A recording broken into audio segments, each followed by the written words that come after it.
Welcome to another Maker Series video. Today is part 2 of our pottery series where we learn how to glaze your bisque-fired pieces. Let's get into it. This is what a piece looks like when it's fired the first time. It's dry, and this is what it looks like after it's been glaze fired. It comes out all nice and shiny. So the first step is to get a cup and fill it up with some water.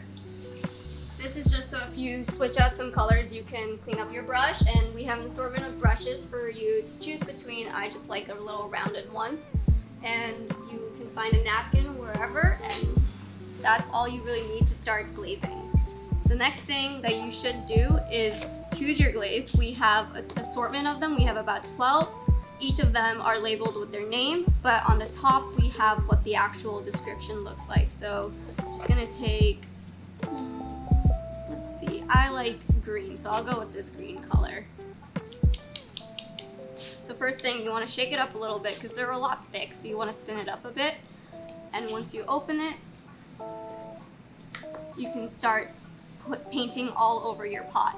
An important thing, don't go over 2 layers or else it can drip and stick to the kiln. You want to do 2 nice thin layers, one if that's all you feel like doing. Be sure not to get any glaze on the bottom of your pot because if you do, it'll get stuck to the bottom of the kiln. So if you do get any glaze there, you can just grab a damp sponge and rub it all off.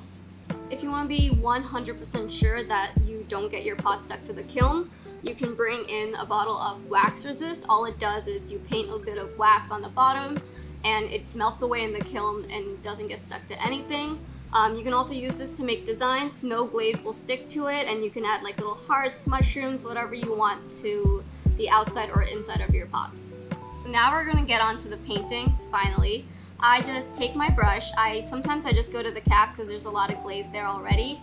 I do the thinnest layer on just the tip because if you go deeper, it gets stuck in the bottom of the brush. And I just start little layers like this and just try to get a first coat in as well as you can. And once that first coat's done, you can make the decision to do a second coat or not. Just depends on how covered you are on all your surroundings.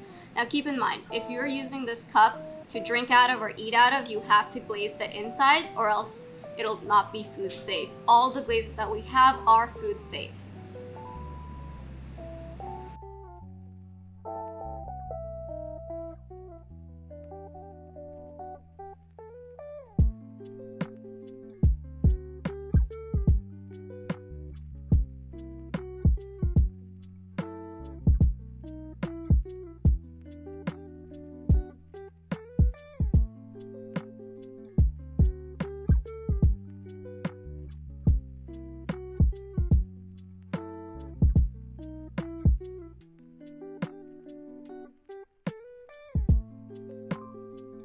Now that your piece is all glazed up, both on the outside and inside, if you prefer, you can let it off to sit at a safe location to dry for about a day. And on the next day when you come in, you can grab our lab tech and they'll put it in the kiln for you, fire it off, and after 24 hours of it being in there, it'll be ready and nice and shiny for you to use, just like a piece like this. Thank you for joining us for our Makerspace video. I hope to see you next time.